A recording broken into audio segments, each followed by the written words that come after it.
आधी रात को जब मेरे पति का फोन बजा और वो चुपचाप उठ के अपनी नौकरानी के कमरे में चले गए, उसी वक्त मुझे समझ आ गया कि मेरे पति का नौकरानी के साथ क्या संबंध है।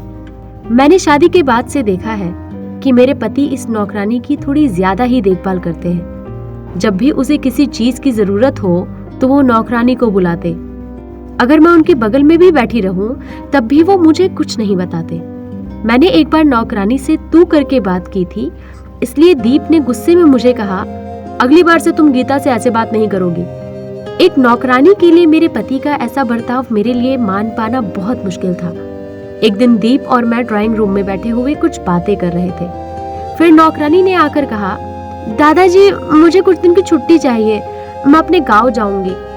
तब दीप ने कहा, तुम्हारे जाने के बाद मैं कैसे रहूंगा? तुम्हें कहीं जाने की जरूरत नहीं है। पहले अपने भाभी जी को खाना पकाना और घर के सभी काम समझा के फिर जाना। तब मुझे आश्चर्य हुआ और मैंने कहा, मैं नौकरानी से खाना बनाना क्यों सीखूंगी? इसके अलावा मुझे अपने परिवार को संभालना आता है, क्यों एक नौकरानी से ही सीखूंगी? तब दीप ने गुस्से से भरी निगाहों से मेरी तरफ देखा और कहा, तुम उसे बार बार नौकरानी क्यों कहती हो? उसका एक नाम है, उसका नाम नहीं पुकार सकती? पति के मुंह से ऐसी बातें सुनकर मैं गुस्से में वहां से चली गई। आज सुबह जब मैंने नौकरानी के हाथ में नया स्मार्टफोन देखा तो मैं काफी हैरान हो गई और उससे पूछा, तुम्हें ये फोन कहाँ से मिला? उसने कहा कि दीप भैया ने मुझे खरीद के दिया।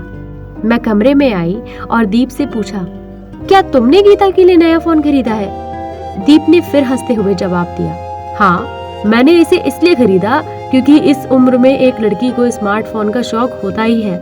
अब मुझे समझ आया कि दीप ने क्यों अपनी नौकरानी के लिए एक मोबाइल फोन खरीदा है, ताकि वो आधी रात को उसे कमरे में बुला सके, रात को बिस्तर पर बैठे। इन सब के बारे में मैं सोच ही रही थी कि दीप अचानक आकर कहता है, सुनो, गीता के पेट में बहुत दर्द हो रहा है, तुम जाकर जरा देखना उसके साथ क्या हुआ है। मैंने जलती हुई निगाहों से दीपक की ओर देखा और कहा, आपने उस नौकरानी के साथ क्या किया जिससे उसके पेट में दर्द हो रहा था? दीप ने आश्चर्य से देखते हुए कहा, तुम किस बारे में बात कर रही हो? मैं फिर बिस्तर से उठी और कहा, बुरे लोगों को बुरी बात नहीं कहूंगी तो और क्या कहूंगी? आप एक चरित्रहीन आदमी हैं जो अपनी पत्नी के रहते एक नौकरानी के साथ संबंध रखते हैं। मेरे लिए आपके साथ एक छत के नीचे रहना मुमकिन नहीं है। अब मुझे समझ में आया कि जब मैं नौकरानी को नौकरानी बोलती हूँ तो आपको इतना दुख क्यों होता है। आप नौकरानी को गांव क्यों नहीं जाने देते और एक नौकरानी के लिए फोन क्यों खरीद देते हैं? अगर नौकरानी आपकी सभी जरूरतों को पूरा कर सकती है तो नौकरानी के साथ ही रहते, मुझसे शादी क्यों की? दीप बार बार मुझे कुछ समझाना चाहता था, लेकिन बिना उसकी बातें सुने मैं घर से एक कपड़े में निकल गई। अगली सुबह जब दीप मुझे लेने आया तो मैंने उसे सीधा सीधा बोल दिया, अब मैं तुम्हारे साथ नहीं रह सकती। दीप ने फिर शांत से कहा कि मैं तुमसे 5 मिनट बात करूंगा और फिर तुम जो भी निर्णय लेना चाहती हो ले सकती हो। सुनो, हर नौकरानी का एक नाम होता है, उसे उस नाम से बुलाने में क्या दिक्कत है? गीता मेरे घर में 6 साल से काम कर रही है और जानती है कि मुझे क्या पसंद है और क्या नापसंद है, मैं क्या खाता हूँ या नहीं खाता, उससे सीखने में क्या बुराई है। इसलिए मैं उसे गाँव नहीं जाने देता ताकि तुम उससे सब कुछ सीख सको। आधी रात को गीता ने मुझे फोन किया और कहा कि उसकी तबीयत ठीक नहीं है, इसलिए मैं उसके कमरे में गया और उसे पेट दर्द से बिस्तर पर तड़पते हुए देखा। मुझे लगा शायद पीरियड्स के कारण दर्द हो रहा हो, इसलिए मैंने तुमसे कहा था कि तुम उसके पास जाओ।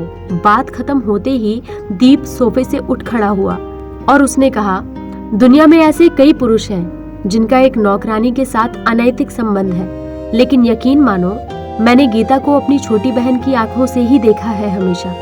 इतने सालों के बाद भी मैंने उसे कभी भी बुरी नजरों से नहीं देखा। अब फैसला तुम्हें करना है, या तो विश्वास करके मेरे साथ अपने घर वापस चलो या फिर मुझे अविश्वास करके छोड़ दो। दीप जब जा रहा था तो मैंने पीछे से उसका हाथ पकड़कर कहा, मुझे तुम पर विश्वास है। दीप ने फिर मेरे गाल पर हाथ रखा और मुस्कुराकर कहा, जैसे तुम मेरे घर से एक कपड़े में निकली हो, अब उसी एक कपड़े में मेरे घर लौट चलो और प्यार में विश्वास करने का कोई विकल्प नहीं है।